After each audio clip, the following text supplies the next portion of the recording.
अब जो चैप्टर हम लोग शुरू करने वाले हैं ये है नाव और धारा के ऊपर। तो एक बेसिक कॉन्सेप्ट हमें समझ के रखना है। नाव है, नाव में नदी है, नदी में एक नाव जा रही है, ठीक है। तो नाव दो दो कंडीशन हो सकती हैं, या तो वो धारा के साथ बह रही होगी, मतलब जिस दिशा में नदी बह रही है उसी दिशा में वो नाव बह रही होगी, तो स्पीड क्या रहने वाली है। और अगर अपोजिट चल रही है, धारा के विरुद्ध चल रही है, मतलब धारा मान लो राइट में जा रही है, तो ये लेफ्ट अपोजिट ट्राई कर रही है, तो स्पीड क्या रहेगी। तो ये थोड़ा हमें क्या है, इमेजिनेशन में भी लेके चलना है, थोड़ा ध्यान में इसको विजुअलाइज करना है, तो क्या है कॉन्सेप्ट इजीली क्लियर होगा। जैसे रफली समझो आप, नाव है, नाव धारा के साथ बह रही है, तो देखो उसको डबल फायदे, उसकी स्पीड बढ़ जाएगी। क्यों?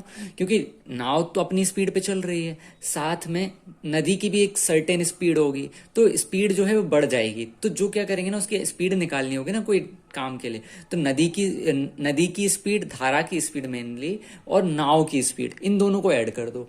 अब उल्टा ले लो, नाव चल रही है अपनी स्पीड पे, लेकिन धारा के अपोजिट चल रही है, तो धारा उसको रोकेगी।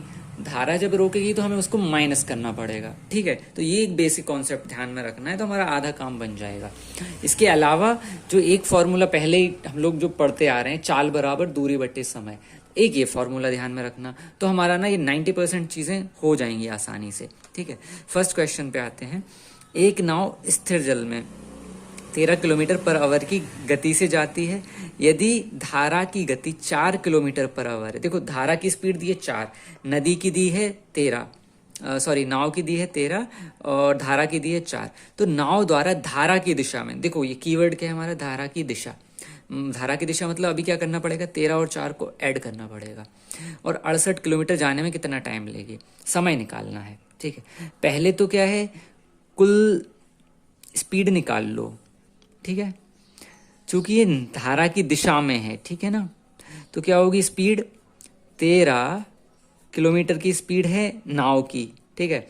4 किलोमीटर है धारा की, तो 13 + 4, अगर ये बोल 13 और 4 17 किलोमीटर पर आवर, ये हमारी स्पीड आ गई। अगर ये बोलता कि भाई धारा के विरुद्ध चल रही है, तो हम बस इसको माइनस कर देते, 13 - 4 हो जाता, ठीक है। अब वो बोल रहे कुल दूरी कितनी तय करने का टारगेट दिया है, कुल दूरी बराबर 68 किलोमीटर, कितना है 68 किलोमीटर। फॉर्मूला हमने पढ़ा है ना, चाल बराबर दूरी बटे समय, ठीक है।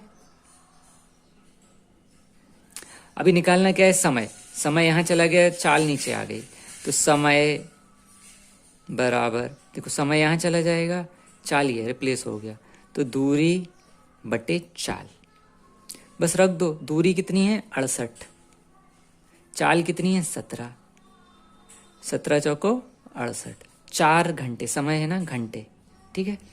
ये हो गया हमारा आंसर सॉल्व। और नेक्स्ट क्वेश्चन है हमारा, यदि स्थिर जल में नौका की गति 20 किलोमीटर पर आवर है, जल स्थिर है, नौका की स्पीड है 20 किलोमीटर, और धारा की गति 5 किलोमीटर पर आवर हो, तो धारा की गति के साथ, देखो धारा की गति के साथ जाना है, जैसे ये शब्द आया हमारा धारा की गति के साथ, तो अब जो दोनों स्पीड है वो जुड़ जाएंगे, ठीक है। अपोजिट होता तो माइनस करना पड़ता। 100 किलोमीटर की यात्रा तय करने में नौका को कितना समय लगेगा, ठीक है। अभी देखो दो जो नंबर दिए हुए हैं, नौका की चाल बराबर 20 किलोमीटर पर आवर, ठीक है। ये किस में है, स्थिर जल में है, ठीक है। और जल की गति बोल लो या धारा की गति, बात एक ही है, 5 किलोमीटर पर आवर, ठीक है। तो कुल गति क्या हो जाएगी, कुल गति 20 धारा की गति के साथ है, तो 20 और +5 होगा, ठीक है। ये आ गया हमारा 25 किलोमीटर पर आवर, ये हमारी स्पीड आ गई, ठीक है। दूरी कितनी बोल रहा है वो 100 किलोमीटर है, ठीक है, ये 100 किलोमीटर है, तो कुल दूरी कितनी तय करनी है उसको, दूरी तय करनी है 100 किलोमीटर। समय हमें निकालना है, ठीक है, समय निकालना है, ठीक है। समय का फॉर्मूला क्या होगा हमारा, चाल बराबर होता है दूरी बटे समय, तो समय क्या हो जाएगा, सेम चला जाएगा, दूरी बटे चाल, ठीक है। दूरी कितनी है 100, चाल कितनी है 25, ठीक है। 25 को 4 बार कर देंगे तो ये आ जाएगा हमारा 4 घंटे। यही हमारा आंसर हो जाएगा, ठीक है। ये क्वेश्चन पढ़ लेते हैं। शांत जल में नाव की गति 8 किलोमीटर पर आवर है। यदि धारा की गति 2 किलोमीटर पर आवर है तो धारा के प्रतिकूल जाते हुए, देखो कीवर्ड मिल गया प्रतिकूल, अपोजिट है मतलब अब माइनस करना पड़ेगा स्पीड को, जाते हुए 2 घंटे में नाव कितनी दूरी तय करेगी, दूरी निकालनी है, ठीक है। देखो शांत जल में नाव की चाल, जल में नाव की चाल कितना है 8 किलोमीटर पर आवर, ठीक है। धारा की गति कितनी है, धारा की गति, धारा की चाल, ये सब एक ही टर्म होते हैं, ठीक है। 2 किलोमीटर पर आवर है।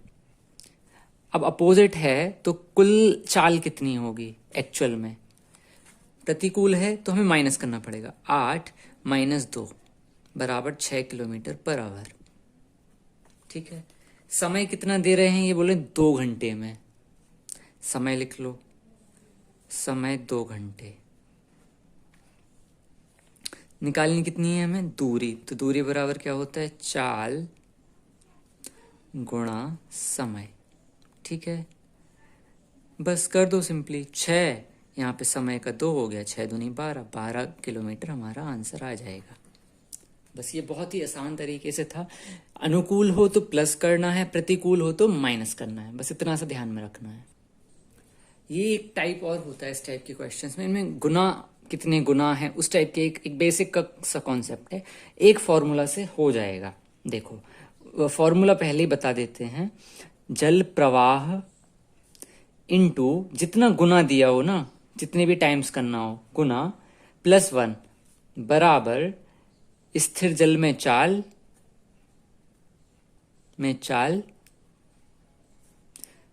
गुना -1। याद कैसे रहेगा, जल प्रवाह धारा, जो चीज धारा के साथ जा रही है, बस ये रटना है, बेसिकली फॉर्मूला रटने का तरीका बता रहा हूँ।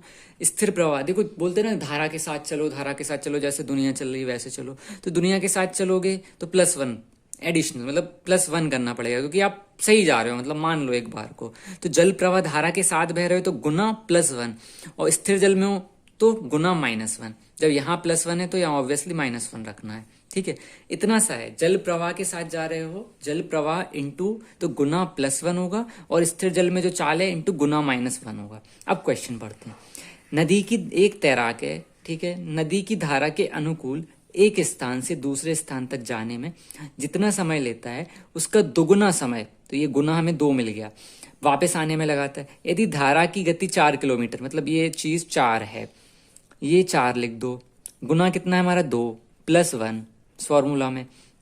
यदि धारा की गति 4 है तो स्थिर जल में तैराक की चाल, स्थिर जल में ये चाल निकालनी है हमें, इसको x मान लो, इनटू गुना कितना है 2 -1, सॉल्व कर लो। 4 2 और 1 3 4, क्योंकि ब्रैकेट बोर्ड में पहले ब्रैकेट सॉल्व होगा, ठीक है ना।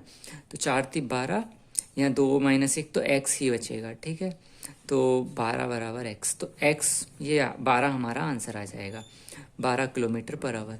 बस फॉर्मूला ध्यान में रखना है इसका, हमें जल प्रवाह इंटू गुना +1, धारा के साथ है ना तो गुना +1 करना है, और स्थिर जल में चाल है उसको गुना -1 करना है, ठीक है। चलो क्वेश्चन रीड करते हैं अपन लोग। यदि एक नाव 10 घंटों में धारा की दिशा में 100 किलोमीटर चल पाती है और धारा के विरुद्ध 15 घंटों में 75 किलोमीटर चल पाती है, तो धारा की गति कितनी है। इसका भी एक फॉर्मूला होता है, फॉर्मूला ध्यान में रखना है। धारा की गति बराबर होगा हमारा अनुकूल चाल माइनस प्रतिकूल चाल, ठीक है, डिवाइड बाई 2, ठीक है। ये ध्यान में रखना है, ये फॉर्मूला है हमारा। एक नाव 10 घंटों में धारा की दिशा, ये अनुकूल चाल हो गई, 100 किलोमीटर चलती है, चाल नहीं मिली हमें, तो सिर्फ टाइम और स्पीड दी हुई है, तो अनुकूल चाल निकालना होगा। हम तो क्या कर देंगे, अनुकूल चाल बराबर दूरी बटे समय, दूरी कितनी है 100, समय कितना ले रही 10, तो 10 किलोमीटर पर आवर हो गया, अनुकूल चाल मिल गई ना। अब धारा के विरुद्ध 15 घंटों में 75, ठीक है, तो प्रतिकूल चाल कितनी निकल के आएगी हमारी 75 बटे 15, 5 आ जाएगा। ठीक है, ये दो नंबर मिल गए ना हमें। अब बस इसको रख देते हैं फॉर्मूला में। धारा की गति बराबर, अब धारा की गति जो है हमारी आ जाएगी, क्वेश्चन में धारा की गति पूछी है, ठीक है ना, 10 माइनस 5 होगा कि अनुकूल 10 है और प्रतिकूल 5 है। 10 माइनस 5 बटे में 2, तो 5 बटे 2 मतलब 2.5 किलोमीटर पर आवर। ठीक है, ये हमारा आंसर हो जाएगा। हाँ, अब इसमें क्या है, एक व्यक्ति अपनी यात्रा के प्रतिकूल 16 किलोमीटर प्रति घंटा और धारा के अनुकूल 28 किलोमीटर प्रति घंटा की दर से चलता है, तो उसकी वास्तविक चाल क्या होगी? वास्तविक चाल का क्या होगा फॉर्मूला? देखो, अपन ने धारा के विरुद्ध पढ़ा था कि अनुकूल माइनस प्रतिकूल बटे 2। वास्तविक चाल, अब उसमें हमने धारा के लिए किया था, धारा की गति निकालनी थी, अब व्यक्ति की स्पीड निकालनी है। ठीक है, तो यहां कुछ नहीं करेंगे, अनुकूल चाल प्लस प्रतिकूल चाल बटे 2। ठीक है, अनुकूल चाल कितनी है 28 प्लस प्रतिकूल कितनी है 16, डिवाइड बाई 2, 44 बटे 2 मतलब 22 किलोमीटर पर आवर। ये हमारा आंसर आ जाएगा। ठीक है, बस इतना ही है। इसमें फॉर्मूला होता है अनुकूल चाल प्लस प्रतिकूल चाल बटे 2। जब धारा की पूछी जाए तो माइनस करना होता है, इसमें प्लस होता है। ठीक है, चलो इसके साथ अपना ये फर्स्ट बेसिक चैप्टर समझ में, आई होप थोड़ा बहुत तो समझ में आया होगा। बाकी एक बार वीडियो को और दोबारा से 1-2 बार देख सकते हो ताकि रिवीजन स्ट्रांग हो जाए कॉन्सेप्ट, और बाकी हम लोग कवर करेंगे धीरे धीरे बाकी सारी चीज़ें भी। Thank you so much.